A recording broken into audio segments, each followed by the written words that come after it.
Welcome back to the Shabbos Treasures series. I'm Gila Ross, host of the Power Up podcast, and I'm here together with my co-host, Rabbi Samuel Ross, and we are delighted to be able to share a weekly idea that you can take into your Shabbos and upgrade and beautify immediately. Enjoy. Welcome, everyone. Okay, so the first question we're going to talk about is there's a very interesting thing that what happens is there's a part of the prayers that's called kedusha, right, which is a song of God's holiness, and it's very interesting that on Shabbat it's longer than during the week. So my question is, it's going to be two questions. So Rabbi, there's actually 4 questions tonight, because what would a Shabbos Treasures night be without 4 questions, right? Is question number 1 is why would it be longer? And question number 2 is why you should care about that answer. I've stumped them already. I preferred my question. How is it longer because Shabbos is 25 hours, so it's got to the prayer's got to last longer? Possibly. We'll I'll give you one hint, Maggie. Do you know that the amida, the Shemona Esrei, the main part of prayer, is shorter on Shabbos? That's so you can get home for your lunch quicker. Yeah. Anyone else? Kedusha is the time when we're kind of supposed to be connected to the angels. So is it perhaps that it's longer on Shabbat because we're closer to the angels on Shabbat anyway? So it's wow, deep. To expand that closeness. Right. It's a very deep answer, and it's actually quite close. But I would challenge and say, what does it mean we're closer to angels? Whoa. When we go onto our toes, is we not say that the angels are doing something of a similar fashion at the same time? Right. And we're going to look a little bit at what angels are and what they're not, and what that means for us. Okay, what's question number 2, Rabbi? You said, why should we care? Oh, that was question number 2. What's question number 3 then? Why do you keep going? You're doing such a great job of the questions tonight. Talking about Shabbat being 25 hours and considering that we just had 2 really hot days in the UK, is it okay to take a shower or a bath on Shabbat? We've got 1 no, 2 no's. No. No's, 4 no's. Undecided. Okay. And question number 4. What do you do when the hot water tap is accidentally turned on?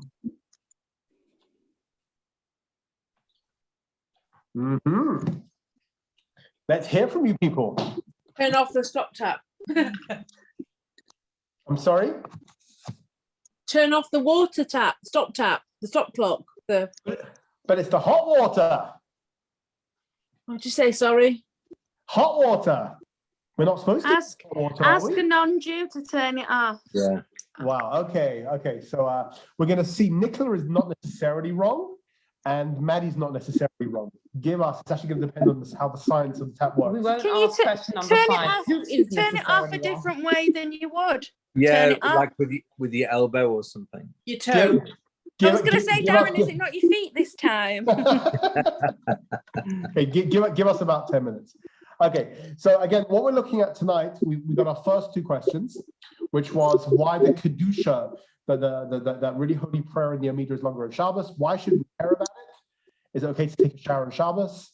And what to do if the hot water tap is accidentally left on? So tonight we're going to look at some ending miscellaneous laws connected with cooking. So let's look at a couple. And I don't think it's going to be a terribly long session, but we're going to look at really to finish up this topic. So another rabbinic law that's connected with cooking is about bathing or taking a shower. Let's call it bathing one's entire body. On Shabbos, we are not allowed to bathe our entire body. This is even if the water was warm before Shabbos. You're all thinking, oh my goodness, what do I do when it's hot? Yes, Nicola. You can use the water from the urn to wash down. Oh, good. Okay, so you're already giving us solutions. Excellent. We'll see We'll see. We'll see how we do that. We'll be Excellent. careful. Isn't it on Shabbos you're not allowed to wash past your knuckles? Okay, so hang on a couple of minutes. She's talking about That's Yom Kippur. Yom Kippur, I believe. Is that Yom Kippur with the right? I don't know. I just knew there was something about washing past your knuckles. Got Right, dirty so you're knuckles. right. So on Yom Kippur or Tisha B'Av, you're not supposed to. Which Tisha B'Av is only 2 weeks away. You're not supposed to when you do it. Hello, Stephen. With the cup in the morning, you're not supposed to go past the knuckles. But you'll see in a minute that when it impacts on Shabbos, we'll see how far we can go. So this is the story. We're not allowed to bathe our entire body on Shabbos.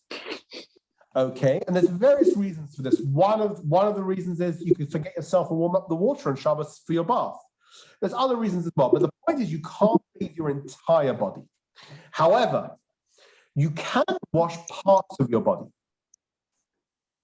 Okay, so let's say you wanted to wash your face, your hands, your arms, your feet. You're allowed to do that even in hot water. So again, Nicola gave us a solution of the how to do it, which again, Gila made her joke about, that sounds, be very careful with the hot water. But the point is, in theory, you could wash parts of your body with hot water. Now, again, we're going to discuss in a minute how do you get this hot water. Yes, you use the urn because you can't make it hot on Shabbos, but the prohibition was the rabbinic prohibition was to wash your whole body in hot water. You can wash parts of it. You have to be careful not to wash most of your body at one time, because that would be considered like washing your whole body. Okay, but you can wash parts of your body as long as you don't wash a large part of your body. Rabbi, Yes. can I just say, when you're talking, something's echoing a little bit. I don't know if anyone else can hear it, but it's echoing a little bit. I can hear an echo as well. You know what I'm going to do is It's like something's knocking. I don't know. I'm going to mute everyone and see if that works. So you can always unmute yourself if you need it. Is this better? Okay, fine. So for some reason it was coming from another screen. So on Shabbos, you cannot wash your entire body on hot water, but you can wash parts. You can wash your arms or your legs or a few different parts, but you can't just wash most of your body in one go. But even if you're going to do that, there are 4 things you need to be aware of. Gila, maybe you'd like to share the 4 things. Okay, so the number 1 is something that we've discussed already, which is the water has to be heated before Shabbos. The second thing is you can't use a sponge, something that you're going to squeeze the water out of. The third thing is you can't use hard soap, right? And we're going to get to that later. And the fourth one is you can't lather shampoo into your hair. Okay, and they're all for different reasons. Again, some of them we've already seen, some of them we haven't. I remember we had a whole discussion with Richard actually a few weeks ago about also toothbrushes, and there is some sort of overlap. It's not necessarily because of cooking, because of other reasons. But again, what you can do is you could get hot water, whether it's from your urn. Obviously, be very careful how you do it. And then maybe put some cold water into it to cool it down or something like that. You could use that. Just be careful. Don't use a sponge because you can end up. We saw schita end up squash, getting rid of the water. You can't use hard soap for a reason we'll see later on in our sessions. Also, if you're just washing your hands after the bathroom, you also shouldn't use hard soap. And shampoos you can't lather into your hair. So that's what we've seen so far. That's the way. You can't take a whole hot shower, hot bath if the water was already there, but you can wash parts of your body if you need to. There are a couple of other connected things. Swimming in a lake or a swimming pool is not okay. Whole bunch of different reasons.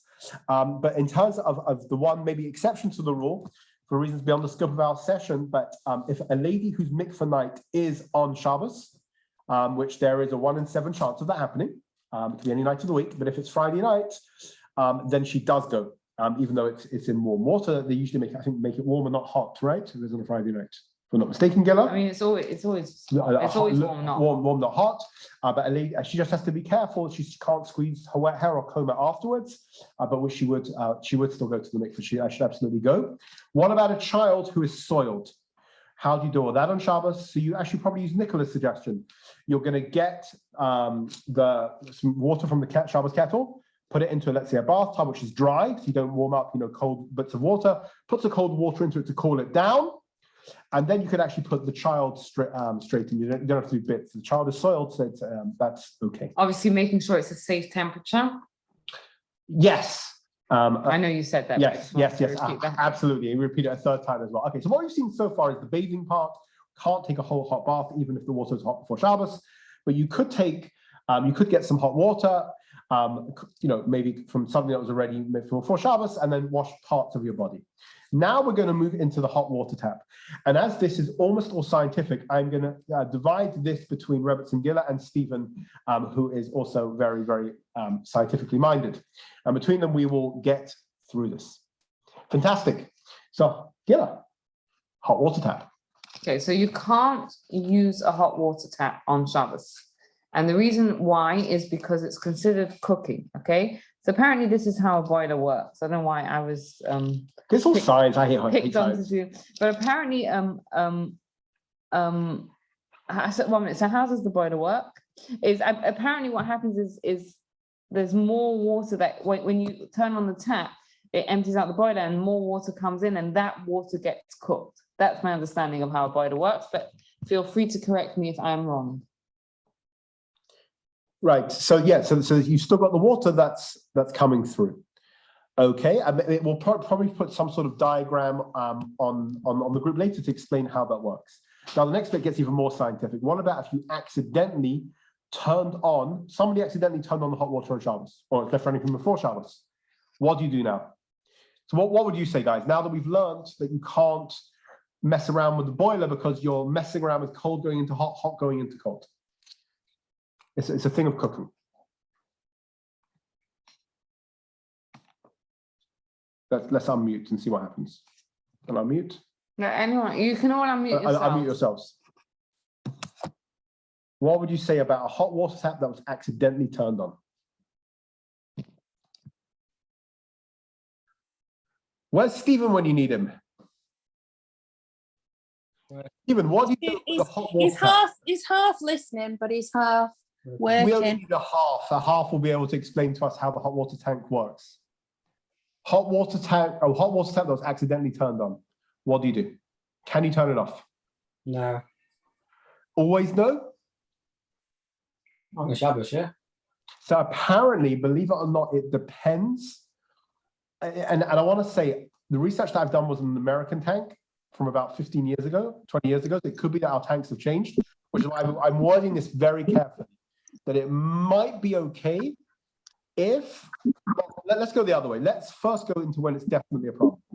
If it was left on for 15 minutes full force, and 15 might mean 10, might mean 20. But the point is that there's a lot of water there that's left. That will mean that the water in the tank is probably cooled, and by shutting the tap, it will cause the cold water remaining in the tank to stay and become hot, and you're going to cook it. Then you're going to have to come on to Maddie's solution to ask a non-Jew to turn it off. Okay, you get that? Yeah, because the only way you could turn a boiler off is to turn the main switch off. Well, no, we're not even getting to the boiler now. We're getting into your hot water tap. Pearl can turn the hot water tap. Most boilers, most hot water cylinders now are heated by boilers. So instantly you're going to have the problem of it coming in? Yeah, as soon as you turn a tap on, it kicks onto the boiler, doesn't it? It kicks the boiler to start. Okay, it could be, but again, it could be that if it was only on for a short period of time and it's very slow, then it could be you're saying that now it won't be using the water in the tank. Is that what you're saying? Now it just comes straight from the boiler. Okay, I'm not familiar. I'll go with what Stephen says. But if it would come from the tank, then it could be if there was a little bit, it wouldn't affect the cooking. This is something we've got to research further. But if Stephen is saying that's how it works today. With the cold would stay in there hot. If the cylinder is off originally, and you're saying it goes on automatically. Yeah, if you turn the hot water tap on. If you turn the hot water tap on, it's not gonna. It won't be hot because it won't be stored hot water. It'll be stored cold water. So obviously it takes time to heat up. Okay, we're gonna leave that with you to come back and we'll explore that as well. But again, in theory, if it would be just a little bit, it would be from a tank. It'd be hot if you left it running. It was a little bit. Well, it wouldn't be hot. All right. Okay. Because the cold water in the tank has already become immediately. Okay, so, but again, if it's not hot, then you got into the problem straight away. Yeah. Okay.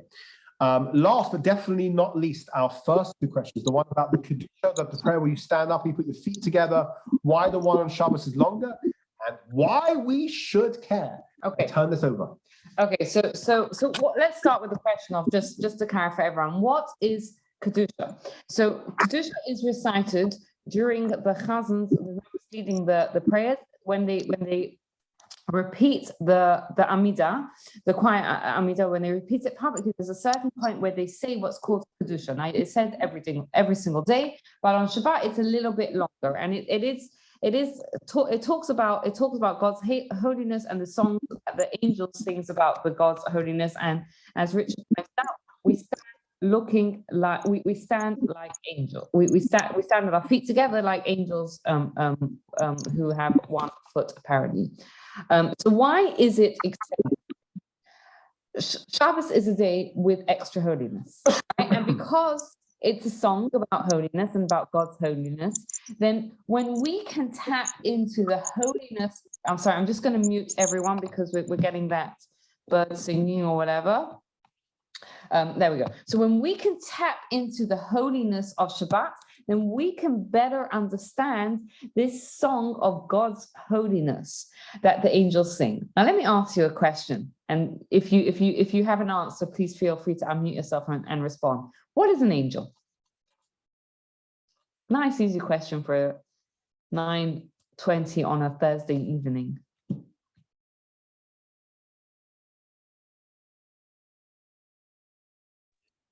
I think it's someone that guards us. Okay. It's interesting. I mean, it's you're getting deep, and it's that we're going to shelve that for another time. Okay. But on a very basic level, that was a good answer. Messenger from Hashem. Okay, perhaps. It's obviously a good question because I've got you guys like thinking about it, right? So angels are spiritual beings, right? And they are closer to God. And that's why when sorry, I'm going to mute everyone again. I don't know where it's coming from, but there's that background noise. So where were we up to? So angels are close to God, and as such, they understand God's holiness closer than we do, more than we do. And I'll give you an analogy of this, right? Let's say you have a child or a spouse, right? They know their spouse or their parent very well. Now, if let's say you have a person who the community thinks is a good person, right? If the person is a good person, then do you know who's really going to know how good that person is?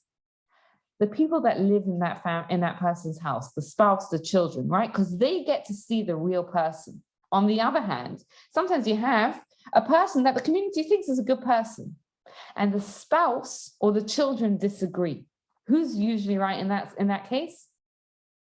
The spouse or the children, right? Why? Because they know the reality. They understand what the person is presenting to the world, but they also understand who the person is when they come home. The same thing, the angels are closer to God, and therefore they understand, they know God's holiness more than we do. And their song of God's holiness is more accurate than we do. When we sing about that song in kedusha, which is the song of it, it's more accurate than when we do it. Now, during the week, we have a certain level of holiness. So we can do a shorter version. On Shabbat, we have an extent, more holiness. So we can do more of it. Now, what's interesting to note is also, and this is directly correlated to it, is angels have much more limited free will. And again, I'll explain this with an analogy. Why? And it's directly correlated to the knowledge, right? Because they know how holy God is, their free will is much more limited. I'll give you an example, right? Most people know that smoking is bad for you. And yet there are many, many, many people that smoke, right? Most people also know that stepping in front of a bus that is driving is very bad for you. Very few people do that, right? Why? Because we know it more directly, right? When when someone's in the thought process of should I take a cigarette or not, we can kind of fool ourselves to say, yeah, it's not so bad, right? Like one cigarette doesn't make such an impact. So our knowledge is a little bit further away. So it's harder to make the right choice, right? Our free will is greater because our knowledge is a little bit more distant. On the other hand, stepping in front of a bus, the knowledge is directly there, right? And therefore our free will is much more limited because our knowledge is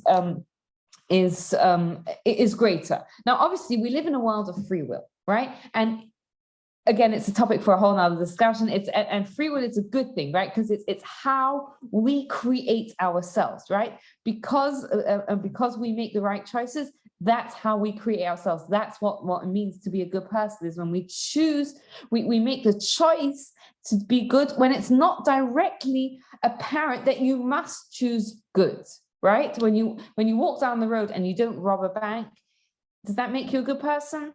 Not really, right? When you walk down, when you get home and you've had a tough day and nevertheless you give your spouse a nice welcome, you ask after them, does that make you a good person? Yes, right? Because it's a harder choice, right? So the harder the choice is, the better it makes us a person. Now, once we understand the link between knowledge and free will, right? That the more knowledge we have, the easier it is to make the right choices. We can use it to our advantage, right? Because just like angels, they have so much knowledge of God and what's right and what's wrong. It's so hard for them to choose to do wrong, right? It's not even a choice of them. They have such limited choice.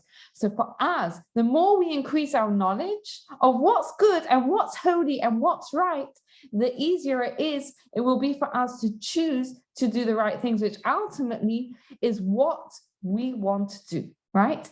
So on Shabbos, we have that extended kedusha because there is an extra level of holiness that we can tap into, right? And that, I think, is the opportune words, right? That we have this opportunity on Shabbat to tap into this extra level of holiness, right? And use that to fill our soul, right? And fill our brains and fill our minds with knowledge of what the right things to do is, so that throughout Shabbat and throughout the week, our free will is a little bit easier to do the right things. So at this point, we have a couple minutes left and I want to open it up to you, okay? Hopefully I've explained to you that, Shabbat has the extra level of holiness, which we can tap into and become, a little bit, obviously, not fully, a little bit like angels, that we can use that extra knowledge to help us become better people. But let's talk practical now. What can you do on Shabbat that will help with this process? And again, no right or wrong answers. This is yours. I'm going to unmute. I'm actually not going to unmute you because I don't think there is a way to do that. Oh, actually, there is. You're all unmuted. Well, you've been asked to unmute. Share your thoughts, please. What do you think? What can we do on? I suppose things like, even small things like rather like sitting in a different, instead of sitting on a different table, or all sitting together for Friday night meal, or being dressed smartly. Just like little things. Not only does it make you feel like it's a more special day and a holy day, but it also, the kids see that, they know there's a difference between a Thursday night dinner as a family and a Friday night dinner as a family. Beautiful. So do something practical, tangibly different. Okay. Sorry, I'm going to interrupt for a second. We're still having that echo. So what I'm going to do is I'm going to mute you all, but please unmute yourself when you're ready to talk. Yes, that was very beautiful and insightful and practical. Anyone else? What can you do for it to be a bit different, for you to feel that soul? I was thinking about doing mitzvot, not speaking Lashon Hara. Okay. Yeah, making an effort to do different mitzvahs. So find another mitzvah to that it's. I think the common denominator is just saying find a way to make it special, and it will sort of carry into the week. Whether it's a practical thing you're doing differently, whether it's a special mitzvah you're doing, which will strengthen. Learning, yeah, read a book. Beautiful. Anyone else?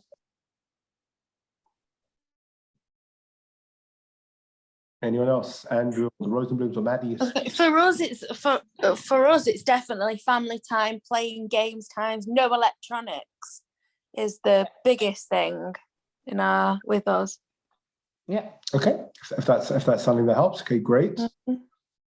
Great. And can I just say, like, I don't know if this is more of a female perspective or not, but I think for me, I find that's a hugely powerful thing, because at the end of the day, it really taps into who we want to be as a parent, right? We want to be the parent that is there with our kids, that is listening to them and talking to them, right? And that is it's a soul desire, right? It's, the body desire is like sticking in front of the iPad so I can get some free time. But the soul desire is I want to connect with my child, right? And it's a beautiful way on Shabbos to really use that. So again, nice. I'm not sure if it's more of a female perspective or not, but it's something that really resonates with what I said. Family time is great until they all start fighting. So that's the male perspective. Okay. A few honest smiles and looks round. I got again. Some things will do it for some. Other things will do it for others. It's. I think there are ways that it's beautiful and ways that it scares me. But anyway, that's just me. Maybe it's me. That's the male perspective. Anyone else? Anything else that can make it special, which carries it through into the soul, into the week? His wife cooks him a great meal. When the wife cooks a great meal, a special meal. Okay, Darren, you're going to get quite a meal tomorrow night. Exactly. Go for it. Part of the mitzvah. On Shabbos, enjoying Shabbos. Yeah. Okay, Andrew, you have another go yet? I think family special, spending quality time with the family and making the family feel special. Okay, beautiful. Okay, so again, we're hearing from a male perspective as well. We're hearing family, hearing a mitzvah. We're hearing do something special, do something different. Having a rest. And sorry, anyone else? I got the meal, the special food. Something that an idea that I learned about 20 years ago was to take a special book. For me, it's always been a Jewish book, but something that's interesting to me. And I have the book special just for Shabbos, and I keep it aside. And something that which I find very, very interesting. So again, maybe it's a play on what some of you have come up with. Thank you so much, everyone.